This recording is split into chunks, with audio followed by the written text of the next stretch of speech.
Stock option Tamil channel மூலம் உங்களை சந்திப்பதில் மிக்க மகிழ்ச்சி அடைகிறேன். நான் உங்கள் சந்தோஷ். இன்றைக்கி ஸ்டாக் ஆப்ஷன்ஸ் பற்றி நம்ம பார்க்க போகிறோம். அது முதல் நிஃப்டி அண்ட் மற்ற உங்களோட இம்பேக்ட் எல்லாம் பார்த்தலாம். இப்போ நிஃப்டி 50 அப்படின்னு எடுத்துக்கிட்டால் நிஃப்டியோட ஹை 17,663, லோ 17,553. இது நம்மளுக்கு என்ன அப்படின்னு கேட்டால் நிஃப்டி 50யில் இருக்கிற நிறுவனங்களோட ஆவரேஜ் தான் நிஃப்டி. அப்போ நிஃப்டியில் இருக்கிற ஸ்டாக்ஸ் யாரெல்லாம் பெர்ஃபார்ம் பண்ணியிருக்கா அப்படிங்கிறத நம்ம பார்க்கணும்.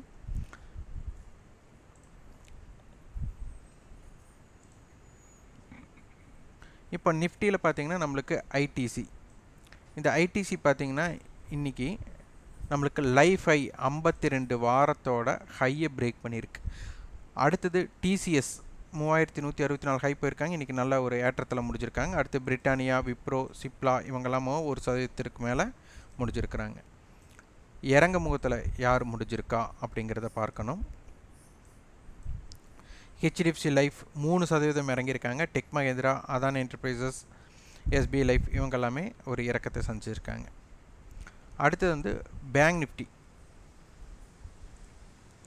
பேங்க் நிஃப்டியில் பார்த்திங்கன்னா நம்மளுக்கு மொத்தம் 12 நிறுவனங்களோட அடிப்படை தான் ஆவரேஜ் தான் பேங்க் நிஃப்டி. பேங்க் நிஃப்டியில் பார்த்திங்கன்னா நம்மளுக்கு பந்தன் பேங்க் அவங்க 1% ஏற்றம், பெரிய ஏற்றம் அப்படின்னு சொல்லிக்கிற அளவுக்கு பேங்க் நிஃப்டியில் யாரும் இல்லை. இறக்கம் பார்த்தா ஏயு பேங்க் நம்மளுக்கு 2% பக்கம் இறக்கம் கண்டுள்ளது. அடுத்து செக்டார் வைஸில் நம்மளுக்கு யார் தாக்கம் இருக்கிறார்கள் அப்படிங்கிறத பார்க்கணும். இது லைவ் மார்க்கெட்லேயே நீங்கள் இந்த செக்டார் இண்டெக்ஸஸ் பார்க்கணும். ஏன்னா எந்த செக்டார் தாக்கம் இருக்கோ அந்த நிறுவனங்கள் தான் நம்ம வியாபாரம் செய்வதற்கு ஏற்றதாக இருக்கும். இன்றைக்கி பார்த்திங்கன்னா நிஃப்டி பேங்க் 0.36% இறங்கும் போதிலும், ஆட்டோ 1% இறக்கத்துலையும், ஃபினான்ஸ் பெரிய ஆவரேஜ் பாயிண்ட் தான் சொல்லலாம். FMCG sector 0.89, IT sector 0.69 point பாசிட்டிவில், மீடியா 1%, மெட்டல் செக்டார் 1% இறக்கத்தில் முடிஞ்சிருக்காங்க. Pharma 0.48%, PSC banks 0.84, private banks 0.38% மைனஸில் இருக்காங்க. ரியாலிட்டி 2%. அப்போ ரியாலிட்டி செக்டார் நம்மளுக்கு ஒரு நெகட்டிவ் டைரக்ஷனில் இன்றைக்கி இருந்திருக்காங்க. ஹெல்த் கேர் 0.30%, கன்சியூமர் டூரபிள் 0.31% நெகட்டிவில் இருக்காங்க. ஆயில் அண்ட் கேஸ் பார்த்திங்கன்னா 13% நம்மளுக்கு ஒரு ஏற்றத்தில் இருந்திருக்காங்க. அப்போது இன்றைக்கி யாருனால ட்ரெண்டிங்காக மார்க்கெட் ட்ரெண்டிங்காக இருந்தது அப்படின்னு பார்த்தா ஐடிசி நம்மளுக்கு இம்பேக்ட் நிஃப்டி பொறுத்தவரை. அப்போ ஐடிசி ஸ்டாக்ஸ் எப்படி இருக்க போகிறது அப்படிங்கிறத முதலில் நம்ம பார்க்கணும். ஐடிசி பார்த்திங்கன்னா நம்மளுக்கு இருக்கிறதுலையே அதிகபட்சமான ஹை, அதாவது லைஃப் ஹையை பிரேக் பண்ணி லைஃப் ஹை அபோவ் க்ளோஸ் ஆகிருக்கு. அப்போ இதன் தாக்கம் எப்படி இருக்கும் அப்படிங்கிறத பார்க்கணும். அதற்கு நம்மளுக்கு அட்டவணை ரொம்ப முக்கியம். அப்போ டெரிவேட்டிவ்ஸ் நம்ம பார்க்கணும். அதில் ஸ்பாட்டுக்கும் ஃப்யூச்சருக்கும் உண்டான தாக்கம் நம்ம தெரிஞ்சுக்கணும். அப்போ ஸ்பாட் மார்க்கெட் 408 ரூபா இருக்காங்க, ஃப்யூச்சர் 407 ரூபா இருக்காங்க. இது நம்மளுக்கு ஒரு டிஸ்கவுண்ட் ஃபேக்டர் அப்படின்னு நம்ம சொல்லலாம். இப்போ இந்த லைஃப் ஹையை பிரேக் பண்ணும்போது இந்த டிஸ்கவுண்ட் இருக்கிறது ஒரு சற்று ஒரு ட்ரெண்டை பாதிக்கக்கூடிய ஒரு விஷயம். ஏன்னா ஒரு லைஃப் ஹையை பிரேக் பண்ணும்போது ஏன் இதுக்கு ஒரு டிமாண்ட் இல்லை அப்படிங்கிறது ஒரு கேள்விக்குரிய நம்மளை கேட்டுக்கணும். பட் இதனால் மார்க்கெட் மேலே போகாதா அப்படின்னு சொல்கிறக்கல இல்லை, மேலே போகிறதுக்குண்டான தடுதல் இது ஒரு வாய்ப்பு இருக்குது அப்படிங்கிறதை நாம் எடுத்துக்கொள்ளலாம். அடுத்து டேபிள், ஆப்ஷன் டேபிள் என்ன சொல்கிறாங்கன்னு பார்க்கணும். 410 கால், 405 கால், 400 புட் கொடுத்துருக்காங்க, 400 கால். அப்போது மார்க்கெட் 410 காலுக்கும் 400க்கும் ஒரு ஸ்ட்ராங்கல் நம்மளுக்கு இருக்குது. அதனுடைய ஆவரேஜ் தான் 405. 400 புட் அண்ட் காலுக்கு ஒரு ஸ்ட்ராடல் இருக்குது. அப்போ 400 புட் அண்ட் கால் அடிப்படையில் நம்மளுக்கு க்ளோசிங் ப்ரைஸாக 8 ரூபா இருக்காங்க. அப்போ 408 ஃபார்வேர்ட்லேயும் 392 நெகட்டிவ்லையும் இதுதான் மார்க்கெட்டோட ரேஞ்சாக இருக்க போகிறாங்க. ஸோ மார்க்கெட் கரெக்டாக 408ல் க்ளோஸ் ஆகிருக்கு. 410 கால் அடிப்படையில் நம்மளுக்கு 2 ரூபா 40 காசு. அதனால் 412 ரூபா 40 பைசா அப்படிங்கிறது ஒரு தடுதலான விலை. அப்போ இது ஆப்ஷன் செயின் பார்க்கணும். இம்ப்ளைடு வாலட்டிலிட்டி எப்படி இருக்குன்னு. இம்ப்ளைடு வாலட்டிலிட்டி பெருசாக நம்ம சொல்லிக்கிற அளவுக்கு இல்லை. அப்போது நம்ம 407 ரூபா 50 காசுங்கிற ஸ்ட்ரைக்கை நம்ம எடுத்துக்கிட்டால் 360, இது 310.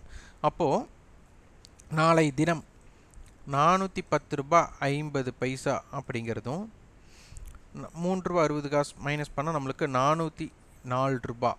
அப்போ 404 டு 410 ரூபா 50 பைசா அப்படின்னு வரும். இது வந்து ஒரு 7 ரூபாய் அப்படிங்கிறனால 414 ஒரு தடுப்பு. இந்த பக்கம் நம்ம 407லேருந்து எழுந்தா 400. அப்போது 400, 404, 407, 50, 419, 414 இந்த ரேஞ்சுக்குள்ளே இருக்கிற வாய்ப்பு. இது வந்து ஒரு வால்டைல் ஜோனாக இருக்கும். 404 டு 410, ஒரு வால்டைல் ஜோனாக இருக்கும். அடுத்து பார்த்திங்கன்னா நம்மளுக்கு டிசிஎஸ் இன்றைக்கி வந்து 1.7 இருந்துச்சுன்னா அப்போ நம்மளுக்கு பிரேக் அவுட்டுக்குள்ளே இருக்கா ஏதாச்சும் பார்க்கணும். இது பார்த்திங்கன்னா நேற்றைய ஹை அப்படிங்கும்போது 3113, அதற்கு முந்தைய ஹை 3140, அதற்கு முந்தைய ஹை 3156, 163. அப்போ 3163 அப்படிங்கிற ரேஞ்சை தாண்டினா 3230. அப்போ 80 பாயிண்ட் கேப் இருக்குது. அப்போ க்ளோசிங் இன்றைக்கி அங்கே கொடுத்துருக்காங்க. அப்போ 3164க்கு மேலே இருந்தால் என்ன அப்படிங்கிற அடிப்படையில் நம்ம பார்க்கணும். அப்போ இதனுடைய டெரிவேட்டிவ்ஸ் அண்ட் ஃபியூச்சர்ஸை நம்ம பார்க்கணும். ஃபியூச்சர் பார்த்திங்கன்னா நம்மளுக்கு ஸ்பாட் 3159, ஃபியூச்சர் 3161, ஒரு 2 ரூபாய் ப்ரீமியத்தில் இருக்காங்க. பெரிய ப்ரீமியம் அப்படின்னு சொல்லிருக்கலாம், ஏன்னா கான்ட்ராக்ட் க்ளோசிங் நம்மளுக்கு பக்கமாக இருக்கிறனால. ஆக்டிவ் கான்ட்ராக்ட்ஸ் 3200 கால், 160 கால், 3140 கால், 100 புட் கொடுத்துருக்காங்க.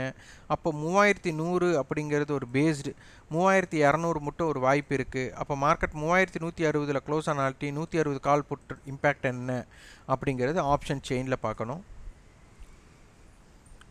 அப்போ 3160 கால் அடிப்படையில் 23 ரூபாய் அப்படிங்கும்போது 3184, 23 ரூபா ரெண்டுமே, அப்போ 46 ரூபாய். அப்போது 3206.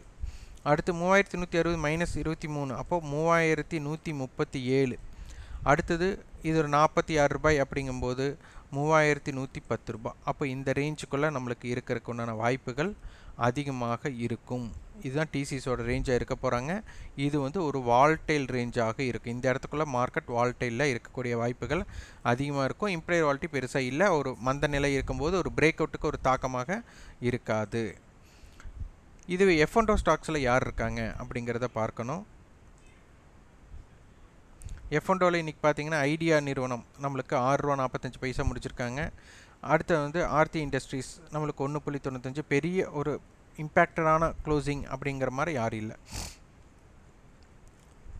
இறங்கு முகத்தில் பார்த்தா நம்மளுக்கு ஒபியராட்டி அவங்க 4% இறங்கியிருக்காங்க. இந்தியா மார்ட், HDFC லைஃப் இவங்கெல்லாம் நெகட்டிவில் இருந்திருக்காங்க. அப்போ நிஃப்டியிலேயே மார்க்கெட்டில் பொறுத்தவரை வேல்யூம் பேஸ்டில் யார் வேல்யூம் இம்பேக்டடாக இருந்தாங்க அப்படிங்கிறத பார்க்கணும்.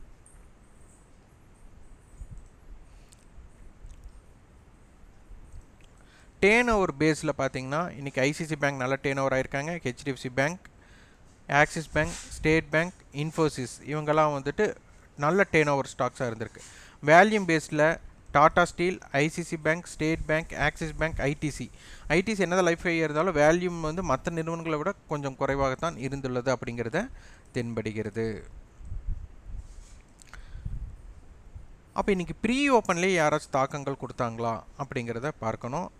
நிஃப்டி பொறுத்தவரை HCL டெக் அப்படிங்கிறது வந்துட்டு நம்மளுக்கு ஒரு ஓப்பன் அப்படிங்கிறது அவங்க தான் ஹையஸ்ட் ஓப்பன். HDFC லைஃப் நம்மளுக்கு கேப் அப் கொடுத்துட்டு அங்கேருந்து இறங்கியிருக்காங்க. அது வந்து ஒரு நல்ல ஒரு ஏமாற்றம். அப்போ HCL டெக் என்ன நடந்தது அப்படிங்கிறத பார்க்கணும். HCL டெக் பார்த்திங்கன்னா நேற்றைய ஹை 1047 ரூபாய், இன்றைக்கி 1054க்கு ஓப்பன் பண்ணதுமே 1037 லோ போயிருக்காங்க. 1048 க்ளோசிங், நம்மளுக்கு 1074 ஹை போயிருக்காங்க. ஓப்பன் டு ஹை 20 ரூபாய். நல்ல ஒரு தாக்கத்தை இவங்க கொடுத்துருக்குறாங்க. ஆனாலும் நெகட்டிவ் அந்த ரேஞ்ச் நம்மளுக்கு வந்துட்டு ஓப்பனை தக்க வைக்கக்கூடிய வாய்ப்பு இவங்ககிட்ட இல்லை. ஸோ இவ்வாறு நிறுவனங்களை தேர்ந்தெடுத்து நம்ம எப்படி ட்ரெண்டிங் ஸ்டாக்ஸை பார்க்கணும். செக்டார் அண்ட் இது ரொம்பவே நம்மளுக்கு முக்கியம். ஸோ இவ்வாறு சந்தையை பார்த்து பலங்கள் இதற்குண்டான கட்டண பயிற்சி நம்ம கொடுத்துட்ருக்குறோம். 9842610908 என்ற வாட்ஸ்அப் எனக்கு தொடர்பு கொண்டு அந்த விவரத்தையும் உங்களுக்கு பதிவு செய்து கொள்ளுங்கள். நன்றி, வணக்கம்.